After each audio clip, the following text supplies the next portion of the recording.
You're listening to Women's Media Center Live with Robin Morgan on 1580 CBS Radio.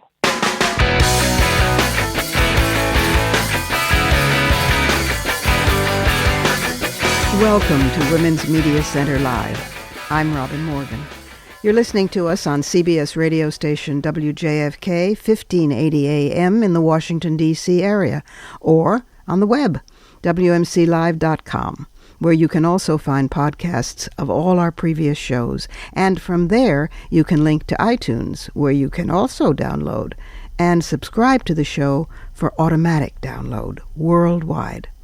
You can also find us and, hey, like us on Facebook and follow us on Twitter. Both are where you'll find news about the show, scoop on upcoming guests, and where you can post and tweet back to us because we want to hear from you. Now, on today's program, we start with a report from the Syrian Women's Peace Group that everyone should listen to, starting with the UN. Then we go on campus, since it's that time of year, with 3 young activists already busy organizing. Last, we find out what gutsy Sandra Fluke has been doing since surviving Rush Limbaugh's odious tirades with dignity and fortitude. But first, let's look inside the headlines.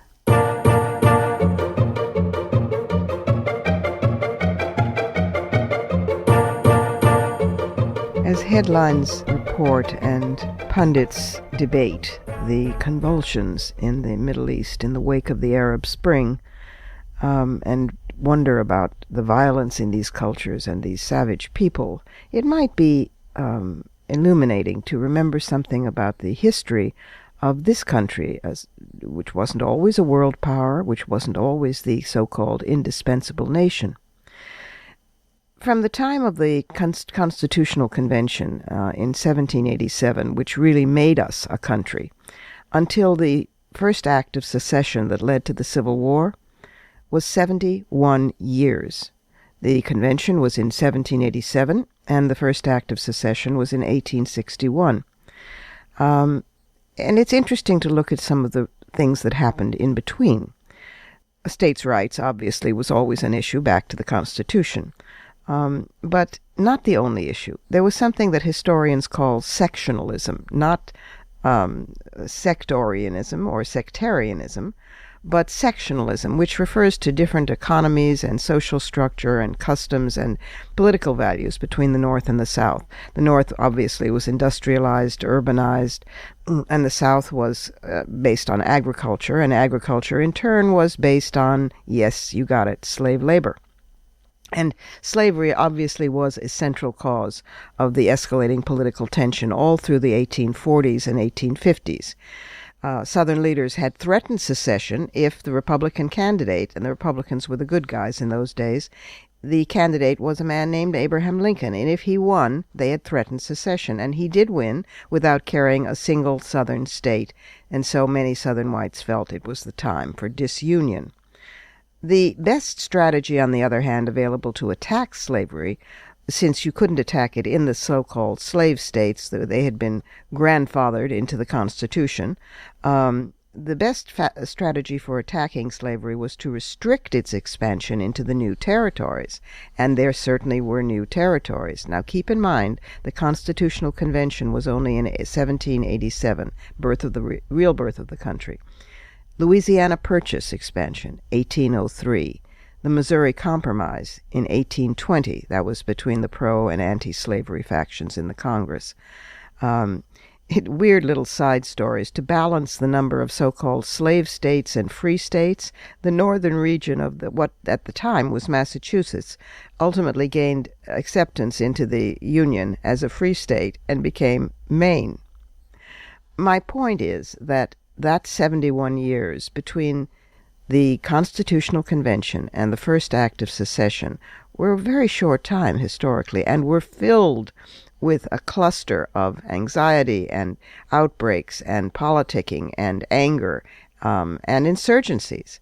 It would be possible to be, say, a 10-year-old child when the country was declared a country and came to birth, and still be an old person 71 years later seeing it fall apart and not knowing whether it would ever come together. So it might be useful to remember this when denouncing the wake of the Arab Spring, not expecting these countries that have lived under repression for so long to turn it around on a dime. And not to approach them with bullying or military tactics, but to remember they're going through birth pangs and they're giving birth to themselves. And maybe a different model would be useful, maybe a model of being a midwife.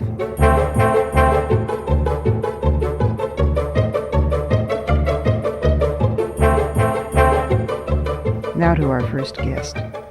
There's a fair amount of reporting on Syrian women these days, but it's rare that you get to hear the voice of Syrian women speaking for themselves. Well, today you will. Mouna Ghanem is a medical doctor. She was a Fulbright scholar, and she was a senior gender consultant with extensive experience in the Arab region, mainly on issues of particular concern to women. She has worked for years with the United Nations Population Fund in Syria and was the regional director for UNIFEM, United Nations Fund for Women, in Jordan. She represented her country on many occasions, most importantly presenting the report to the CEDAW United Nations Committee in New York, CEDAW standing for Commission to Eliminate Discrimination Against Women. But more importantly, these days when Syria is in hell, she co-founded and heads a group called the Syrian Women's Forum for Peace, itself a quixotic gesture in one of the circles of hell. But although she spoke to us from far away, her voice and the urgency with which she spoke feels very close to the heart. Here is Mouna Ghanem. Welcome, Mouna, to Women's Media Center Live. Thank you very much. Let's start right in with the Syrian Women's Forum for Peace, which is a crucial element that has been very overlooked in the media and, unfortunately, to date in the negotiations. For listeners who don't know, Resolution 1325 from the United Nations was something that women fought long and hard to get. And in short, it mandates that women have to be included, must be included in peacemaking and peacekeeping. And it's made a huge difference when it's been observed, but it isn't always observed. I assume that the Syrian Women's Peace Forum has been trying to have a voice in negotiations using 1325. Am I correct? Yes. How has that been happening, and what's been the response? Actually, the Syrian Platform for Peace has done a lot of raising awareness about 1325. To that end, we have published a report or a study about the challenges of implementing 1325 in Syria, and we distributed to all our counterparts. Add to this that we organized training sessions for women on negotiation and on 1325 so that they could be ready for any negotiation process. I'm coming from a political organization which called for negotiation from day one, and we believe that this is the negotiation is the only way to solve the crisis and the civil war now in Syria. So we raised this in our diplomatic work with the embassies, with Kofi Annan delegations, and now with Al-Akhdar Ibrahimi delegations, and we also emphasize on the role of women in this process. Yes. Well, Syrian women have been major forces for quite a long time, which the world also doesn't know. There are three or four leading women in the Syrian opposition. Am I wrong about that? And are they working with the Peace Forum, or is that a separate initiative? We have many women in the Syrian opposition. Unfortunately, not all the women in the Syrian opposition believe in peace and negotiation.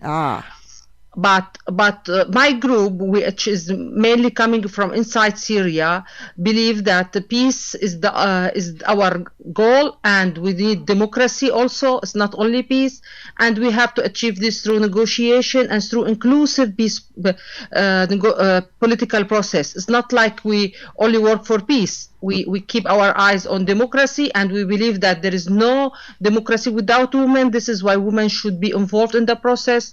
And also we work from bottom up approach. So I work with young ladies, I work with communities to empower them to take their leading role in the change happening in Syria. In the circumstances, it's all the more amazing. The Syrian Women's Peace Forum came together in October of last year, 2012. And tell me about its what is it composed of? It's women from all parts of Syria, isn't it?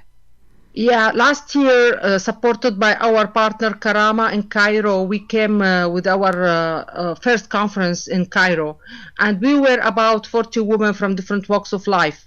Believe me if I told you we never looked at the sectarian background of the women who were there. We were women who believe in democracy and peace for Syria.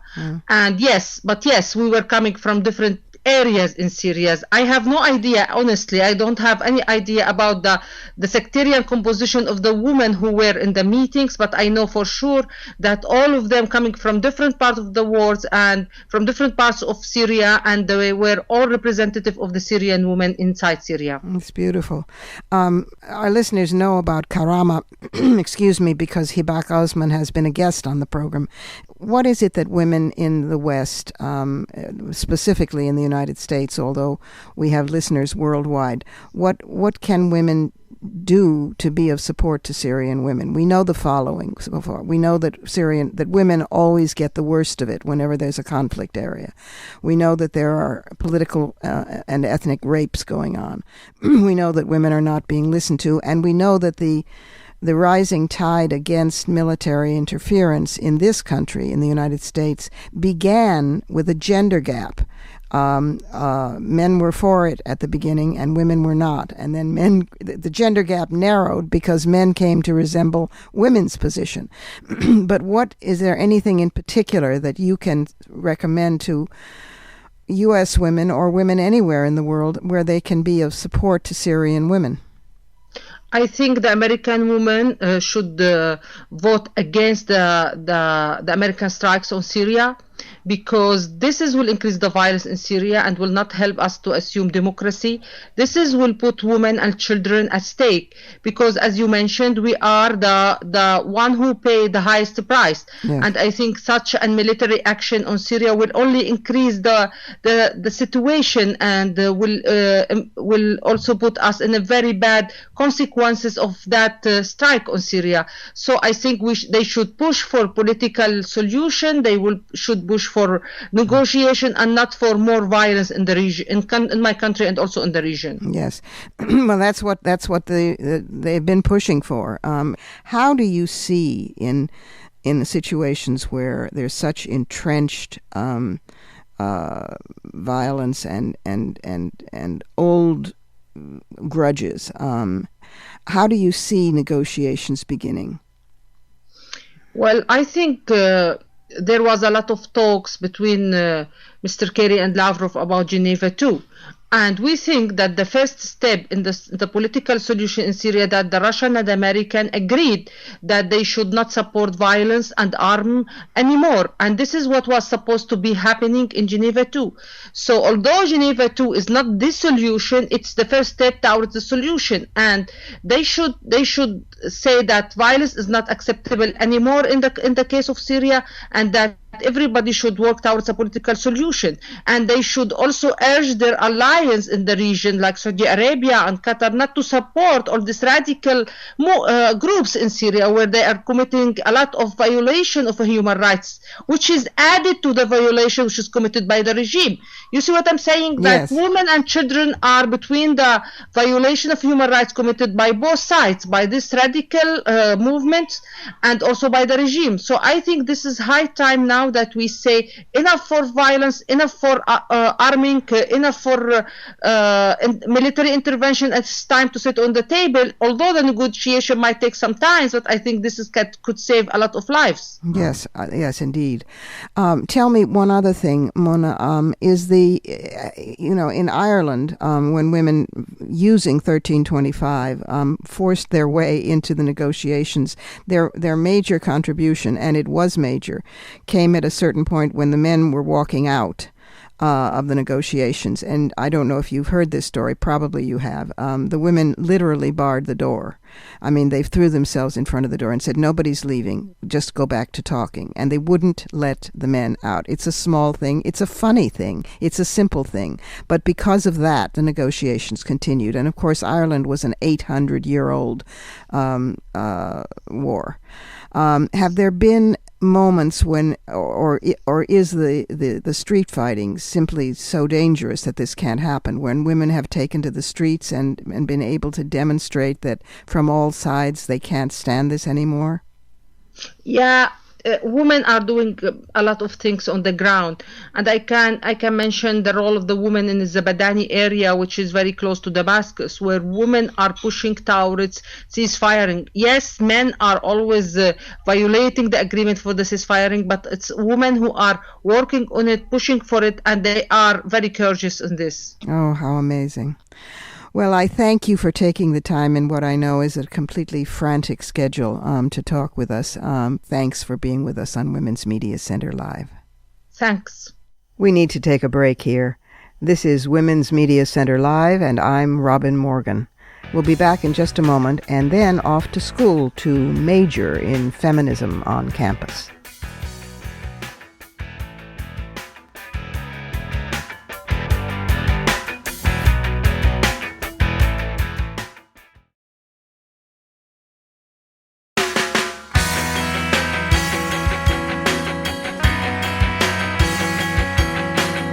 You're listening to Women's Media Center Live with Robin Morgan on 1580 CBS Radio.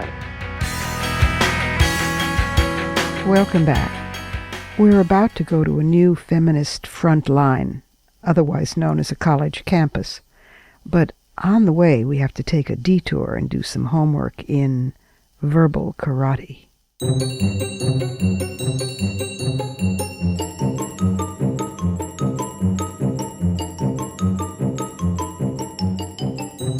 These verbal karate entries are all from Unspinning the Spin, How to Decode the Hype and Say What You Really Mean, the Women's Media Center Guide to Fair and Accurate Language by the great word maven, Rosalie Maggio, which will be our first book from the Women's Media Center and will be out later this year. There are two that I've chosen today on clothing. The first is bikini. This two-piece women's bathing suit was named after the island of Bikini, which was split in two during the first serial detonation of a hydrogen bomb on May 21, 1956. The bomb dropped on Bikini, or Bikini, was called Gilda, corresponding to the 1946 film starring Rita Hayworth, and it had a picture of Rita Hayworth painted on it, on the bomb. Although men conceived of and carried out the bomb project, it was symbolically linked somehow to women. Rita Hayworth was henceforth known in France as the atomic star, and women have been called, delightfully, meant ironically, bombshells ever since. And the other item is costume. Clothing worn by indigenous peoples, native peoples, or people from other countries is often referred to as a costume, when in fact it is simply clothing. Even when the clothing is more elaborate, as for rituals, ceremonies, or celebrations, it should no more be referred to as a costume than would be a wedding dress, or band uniform, or graduation gown. This is really going to be fun reading and educative at the same time. And now, let's go to school.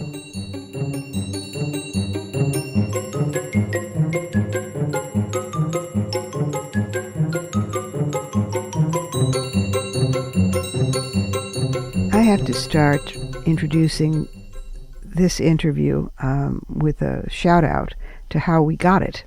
The Feminist Majority Foundation's Choices Leadership Program is the world's largest feminist student network and includes over 600 chartered, affiliated, working, underground, and outreach groups in 45 states and the District of Columbia on a wide range of public and private 2- and 4-year colleges and universities. These campus units are run by feminist student leaders with the support of faculty and a team of campus organizers. And the Feminist Majority Foundation's campus organizers work every way by phone, email, and campus field visits to develop deep and long-term relationships with both student and faculty. And since the inception in 1996, FMF, Feminist Majority Foundation, has specialized in organizing and mobilizing leadership among young activists. And they really deserve a shout-out for that, because for years the women's movement has said, oh, we should devote more time to training the next generation of leaders. But they're the ones who did it. Maybe not alone, but they did it in the biggest way and the best. The program provides organizing tools to develop leadership for pro-choice activism, a large range of social advocacy and involvement on college campuses. They provide 9 toolkits currently and campaigns, which include things like Adopt a Clinic, Birth Control Access, Affordable Care Act, Get Out Her Vote, Expose Fake Clinics, Sexual Assault, Title IX, Global Reproductive Health and Rights, and the State's Capitals campaign, engaging students statewide as well as nationally. And I went to Ellie Smeal and Kathy Spillar of Feminist Majority Foundation and asked for 3 of their terrific women who are organizing on campuses, 2 as students, 1 just recently a student, and these are those 3 voices. Welcome, everyone, to Women's Media Center Live. It's very good to have you here. And this is a first for us, so listeners, bear with us. We've had 2 guests on at once, but we've never tried it with a critical mass of 3. So it may get confusing because, of course, we're not television. So I hope that you can learn to identify the voices. We have with us Edwith Theogene, who used to be a student and has graduated now from Florida International University, and she is now a full-time organizer for Feminist Majority on campus. And she's a Haitian-American woman who is turned into one hell of an organizer. And we have Rainey Estrada, who is a senior at New Mexico State University and the president of, wait for it, Aggies for Feminism. I love it. And we have Sherilyn Phillips, who's the president of the Feminist Majority Leadership Alliance in University of South Carolina. So I'm going to start by asking you all to tell us each something about yourself, which also hopefully will help the audience identify the voice with the person. So Edwith, will you kick it off? Sure. Well, I am from South Florida, born and raised, and my family, I'm first-generation Haitian American. I basically was the vice president of the National Organization for Women, FIU chapter at my school, and we worked with FMF on the Vote No on 6 campaign, and that's how I got involved with the Feminist Majority Foundation. I also worked with Haitian Women of Miami, which is a great organization, and I also worked with AIJ, Americans for Immigrant Justice. So I was always pretty active throughout college, and I'm pretty happy that it segued into a nice career. Okay. I'm getting a little bit of feedback. Just be careful not to get too close to the phone, maybe, because I'm getting a tiny bit of feedback, okay? Okay. Okay. Okay, next, Rainey Estrada. Tell us about yourself. Okay. All right, so I'm from El Paso, Texas. I moved to New Mexico, Las Cruces. So I am majoring in psychology. It's my senior year, and I plan to go to graduate school. Maybe about a year ago, I just became really active in the feminist movement. I became really involved with Aggies for Feminism. I organized the Slut Walk at our school, and we've been working for Feminist Majority Foundation And so now I'm president of Aggies for Feminism. So. Okay, all right. And last but not least, Sherilyn Phillips. Well, I'm Sherilyn Phillips. I am originally from Walterboro, South Carolina. I began coming to the University of South Carolina in 2011, so I'm a junior at USC. And I am majoring in history and criminal justice. And whenever I graduate, I plan on teaching high school students for a little while and then possibly doing some lobby work for sex education in South Carolina. I became involved with the feminist movement my freshman year at USC whenever I attended a student organization fair and found FMLA at the fair, and I've been with it ever since. The issues facing women, who are your peers, what are considered priorities among your peers and on your campus? Start with you, Edwith. What do you find now that you're a full-time organizer on different campuses? I've had the opportunity to visit various campuses. I recently got back from a trip from the Midwest, and one of the biggest concerns that I've seen on mainly, basically all the campuses was the fear of sexual assault and protection of that, and rape culture. Rape culture is a really big deal in slut shaming. And various student groups and various students that I've spoken to, it's pretty ridiculous, the statistics on all the different campuses about how much rape is such a big deal on their campus and how much, how unsafe some students feel on their campus. So I think that's a really big issue. Yeah, finally, after 40 years of this contemporary wave of feminism, finally violence against women has made it into the dialogue, not only in this country, but internationally. It was such a joke for so long, and it's so wonderful to hear people name rape culture and begin to work against it. And I think that internet activism has been very useful in that. Am I completely wrong? No, it definitely has. I also started, me and a bunch of organizers at FIU also brought the Slut Walk to Miami. And I think different campuses have also organized according to that. And I think one of the young ladies also said that they worked for Slut Walk or created a Slut Walk. And I think it really helped with the internet, with Tumblr, Twitter, all the different social media outlets. We were able to promote our event and also discuss it. And I think that was really helpful. Right. Yes.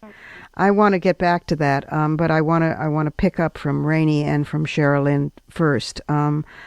Issues considered priorities on your campuses, or do they differ from the kind of thing that Edwith has said? This is Rainey. So I would definitely agree that there's a lot of slut shaming, especially on college campuses.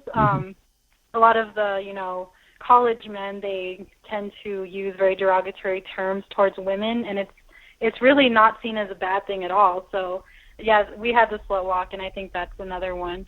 Another issue at NMSU would probably be the stigma on the word feminism.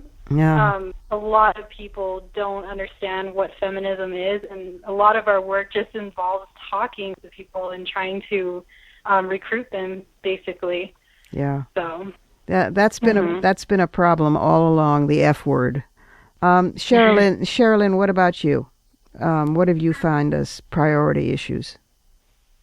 I feel the things Edwith and Rainey both said we find issues on our campus. We have had a lot of trouble on our campus with the stigma associated with the word feminism. And it's hard trying to gain new members whenever people on campus don't even know what it is. Yeah. So this year we're going to try and do something about it, some sort of informational session to let people know what feminism actually is. Another priority of ours is sexual health on campus, because we don't feel like a lot of the students know what actually constitutes as consensual sex and what constitutes as rape. Wow. And we also try to provide access to outlets to where people can receive different forms of birth control. We try to make it available for them. At our meetings, we'll try and bring dental dams and condoms so people can have them at their own expense. That's terrific. Another guest on this same program with you is Sandra Fluke, whom, as you will recall, was incredibly viciously attacked by Rush Limbaugh. Yeah, but she and the pressure that we brought finally actually wrung an apology from him. Not that we believe it, but he actually did make one. It's time for another pause here on Women's Media Center Live, where I apparently am still Robin Morgan. There's more to come from our campus-based feminists, so don't go away.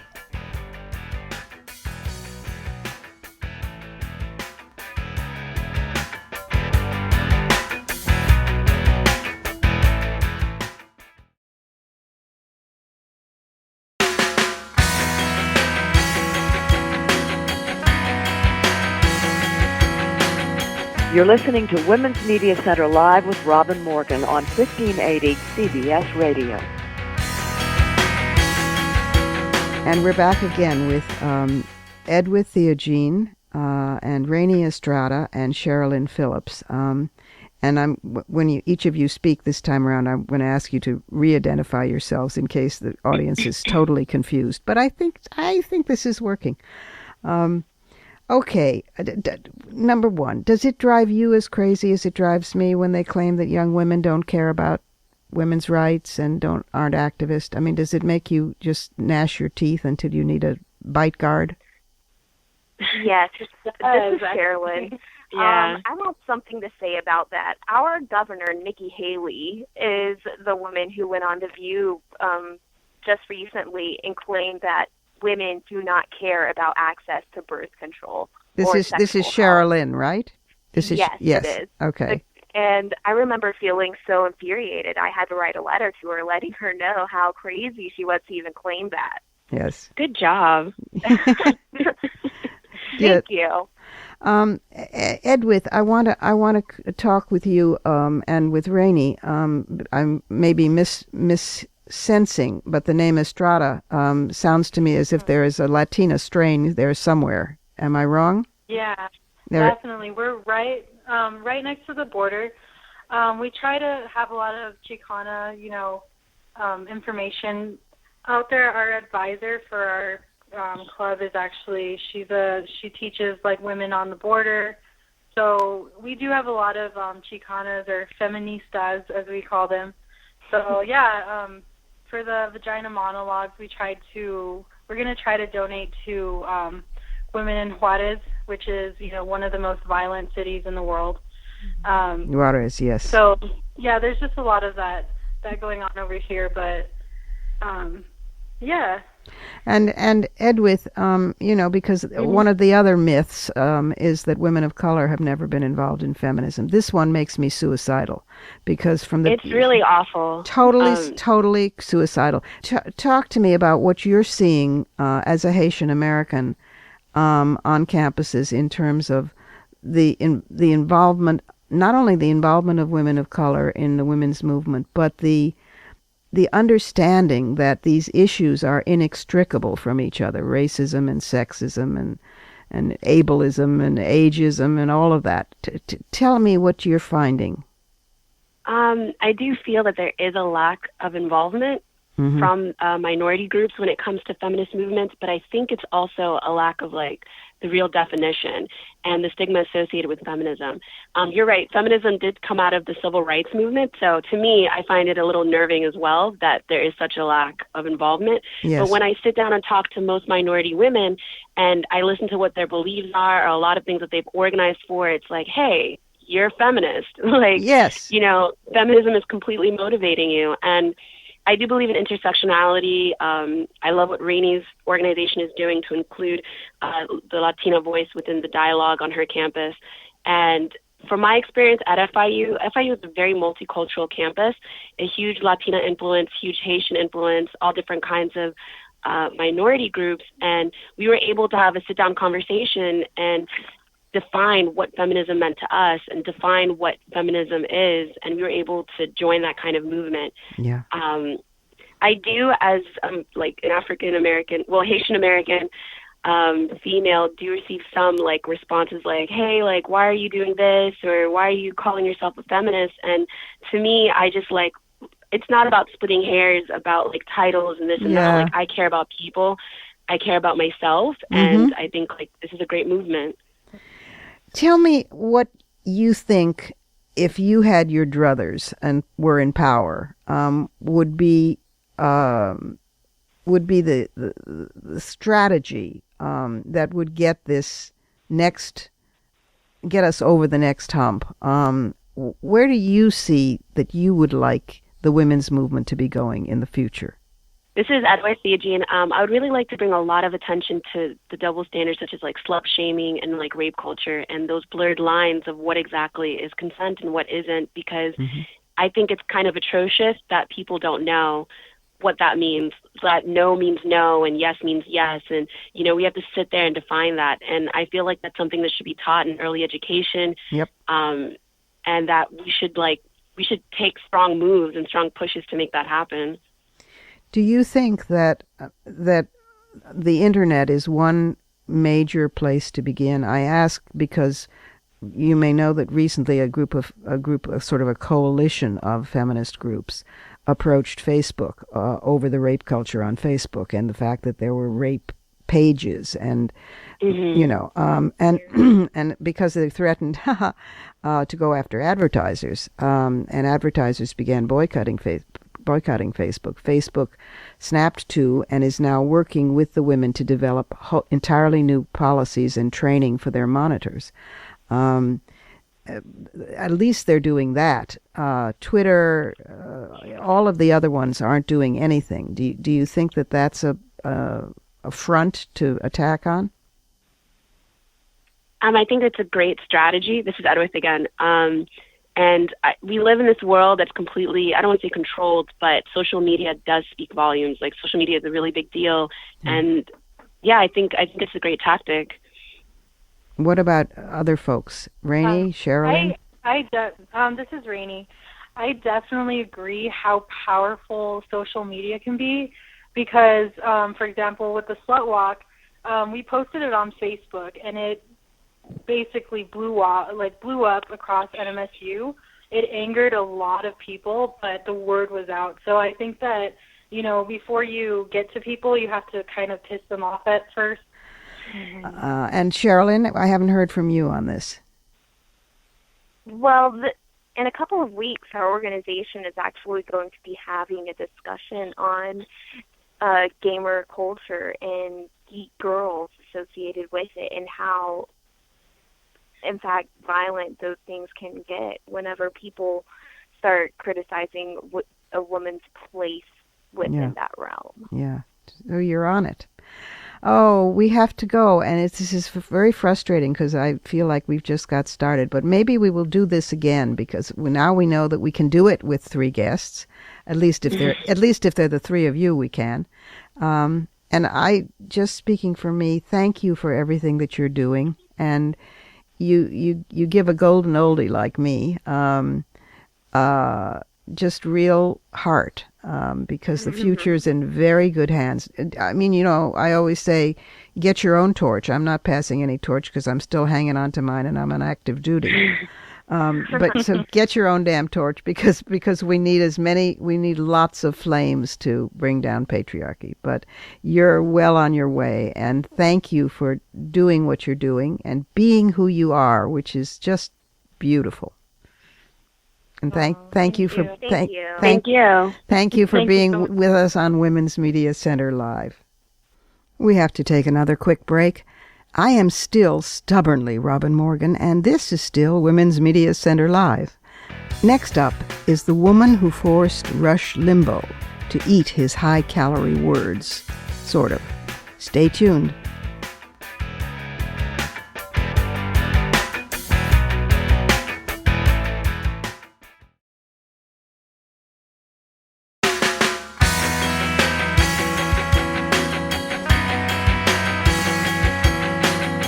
You're listening to Women's Media Center Live with Robin Morgan on 1580 CBS Radio. Welcome back. Our last guest today is Sandra Fluke. She is like a super feminist. She graduated from Cornell with a major in feminist, gender, and sexuality studies, and then she just went on to change the world. She's, of course, best known as being the person who testified before Congress about the undue burden placed on women students because of the high cost of contraception not being covered, and Rush Limbaugh went on full completely crazed attack, calling her a slut and a prostitute. And the women's movement rallied to her defense. Certainly the Women's Media Center did. And eventually, he even apologized in his own tacky, totally insufficient manner. But I think it's the only case where he has ever, possibly with the exception of Michael J. Fox and Parkinson's, apologized. But Fluke has done so many more things than inflame Rush Limbaugh. She's worked on trafficking, both international and domestic. She's worked a lot on issues of domestic violence. She made a video on it, worked on sanctuary for families. She's just as like throw a feminist issue in my direction, and I'm a lawyer and I'm an activist, and I'll work on it. So it's my pleasure to welcome her to the program. Welcome to Women's Media Center Live, Sandra. Thank you so much. I don't know where to start because you have this wonderfully wide portfolio now that you're an attorney and an activist combined. I mean, the issues range from domestic violence to restaurant workers to human trafficking to legislation of various sorts, and it's very exciting to me because I guess you could say a generalist, and to me so much of feminist energy resides in making the connections between issues that we don't always pay attention to in our necessity to focus on one or the other. So I thank you for that. Well, I completely agree with you, and part of the reason that I push myself to work on a variety of areas is that I think our strength as a social justice movement, as a feminist movement within that broader movement, is finding those connections. Yes. If we don't find them, then we won't ultimately prevail in creating a more equitable society. Well, tell us you reached fame or infamy in your wonderful testifying before Congress, and of course in raising Rush Limbaugh's ire, and then in bringing this dubious apology from this, I don't really know what to call him, but I don't think I can call him that on the air. But since then, you have not missed a beat and gone on to do other fantastic things. What is taking your focus right now? Well, so I'm back home in Los Angeles. I've been there for about 6 years, but I get to be there full time now that I'm done with school and the campaign and everything. Right. And I'm doing social justice advocacy. Both as an attorney, I represent victims of human trafficking in conjunction with an organization called CAST in Los Angeles. Right now, I'm working with young girls from South LA who have been sex trafficked by the gangs there. But I've also worked with foreign national clients through that program as well. And then I'm working with an organization called Young Invincibles. Young Invincibles. Yes. So the name came about during the healthcare reform debate when there was talk about millennials and young people thinking they were invincible and that they didn't need health insurance. And this group was founded by some friends of mine at Georgetown Law, and I've actually been, connected to it from the beginning. We came forward to say that actually this is the most uninsured generation, and there's an incredible need for health insurance and for other types of economic policy proposals to address the needs of millennials.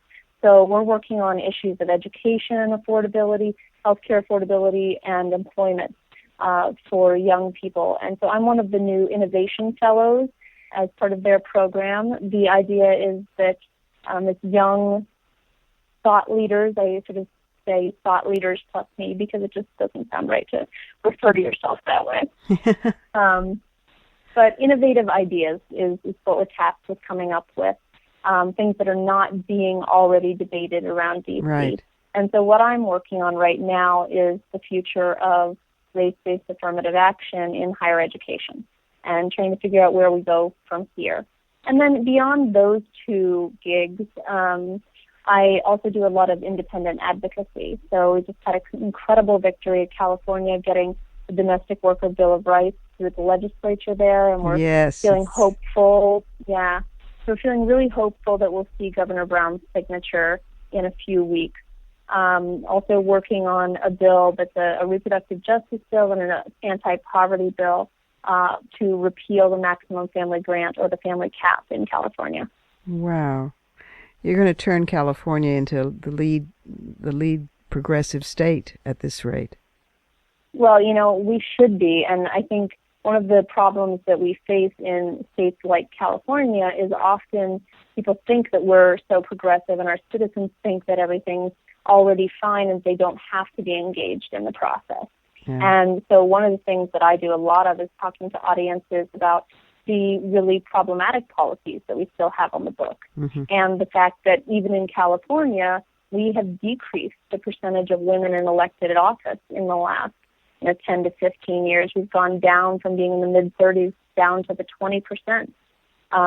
So even if you think you live in a progressive state, there's usually a lot of work to be done. Yes. It's not unique that we see in our society too much of a focus on the individual as a way to solve a problem and not enough focus on what are the structural barriers. But I do think that you're right. When we talk about electing more women to office, we tend to think about why don't women run and how can we train more women, and let's figure out how to fix the women so that they are running for office. But we tend to forget to talk about what's going on in the party structure and in the power machines in the various states that are making decisions about who should be the next candidate that we all support.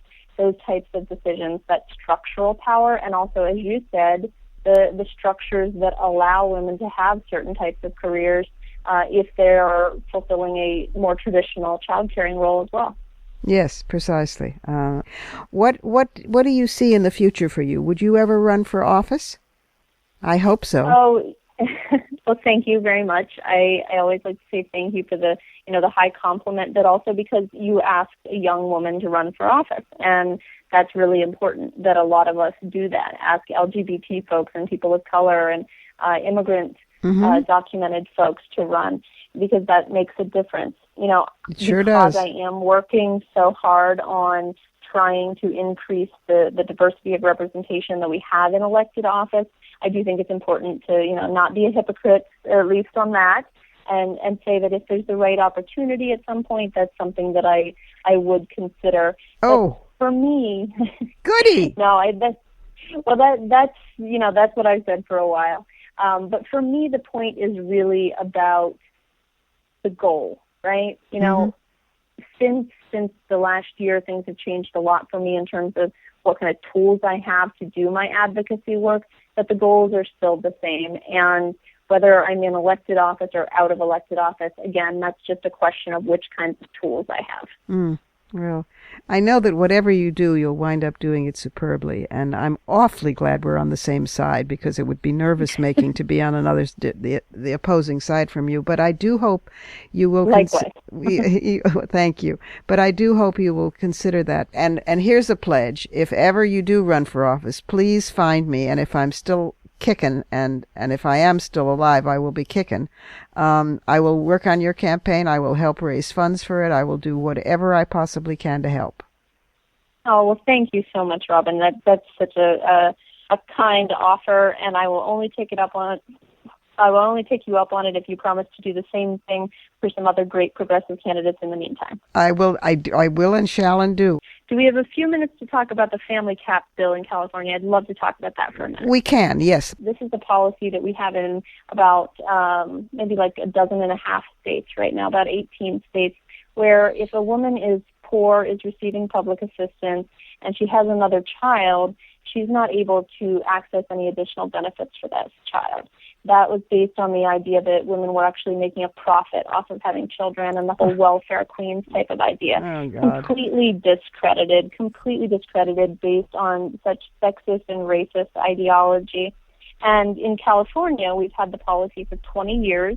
It's been shown that it has not decreased the number of poor children in our state. In fact, it has made children poorer because they don't have access to these even minimal benefits. Sure. But what's really, really just awful about the California policy is where the exceptions come in. And those say that if a woman is willing to be sterilized or use one of the most invasive, expensive, long-lasting forms of contraception, an intrauterine device, Norplant, or the sterilization, then if they still become pregnant, then they can qualify for the benefits. Oh, my God. This is really an attempt to financially and economically pressure and potentially coerce poor families into making what should be their own private individual decisions, and instead having the state weigh in on those. So we're trying to repeal this in California. We've hit a little bit of a bump in the legislative road, and we really need people to reach out to Senators Kevin De Leon and Senator Steinberg, the pro tem of the Senate, and push for them to bring AB 271, the repeal of the family cap, to the floor of the California Senate. And I know you have listeners all over the country. These laws exist in about 18 states. It's really time that we undid this damage from welfare reform. The data after 20 years shows how wrong it was to begin with. Thank you. Thank you for that. And thank you for being with us today. And thank you for everything that you do and will do and have done and have just begun to start to do. Thank you so much for all of the same. And now it's time for Fighting Words.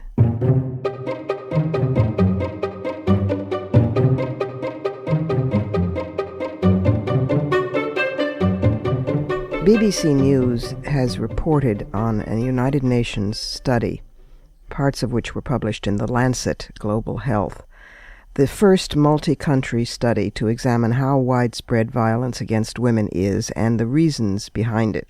10,000 men from 6 countries took part.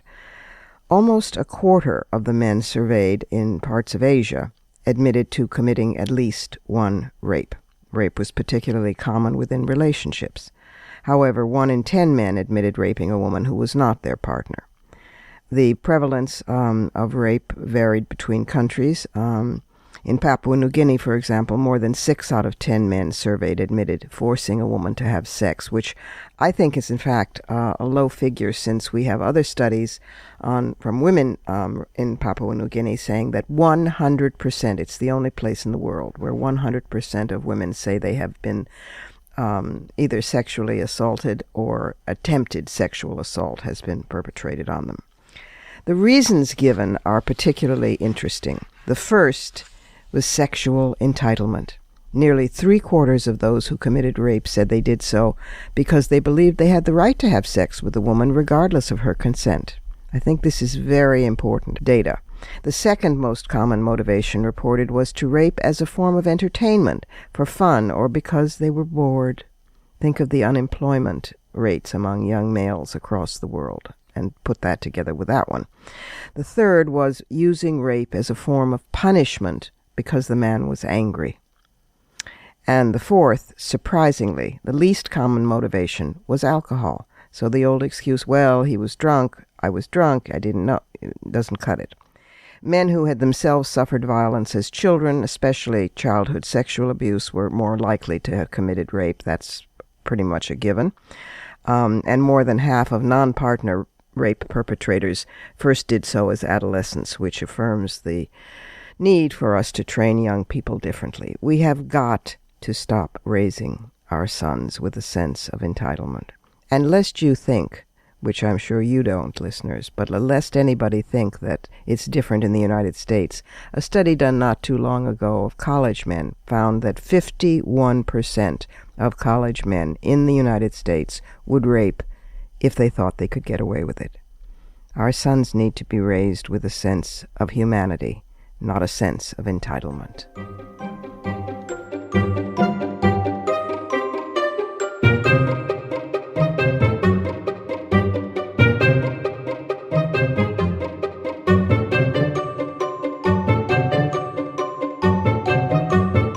And that's it for this week.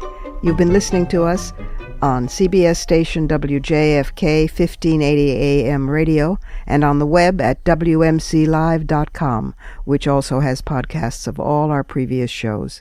Or maybe you've been downloading us on iTunes, where you can subscribe for automatic downloads. Portions of this program were taped earlier. Views expressed here do not necessarily represent the WMC. Here's the family for Women's Media Center Live. WMC President and for this program Executive Producer Julie Burton, Senior Producer Crystal Williams-Chancellor, and our founding sponsor Regina Kulik-Scully. I'm Robin Morgan. Thank you for being with us. Congresswoman Eleanor Holmes Norton will be with us next week, along with Zerlina Maxwell from Feministing.com. And if you check us on Facebook and follow us on Twitter, you'll get news of other guests and of upcoming shows from the deeper reality. Only here on Women's Media Center Live.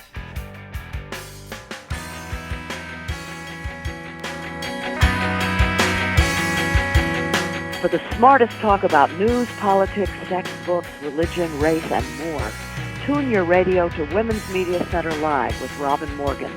Audacious, witty, provocative, informative, and fun.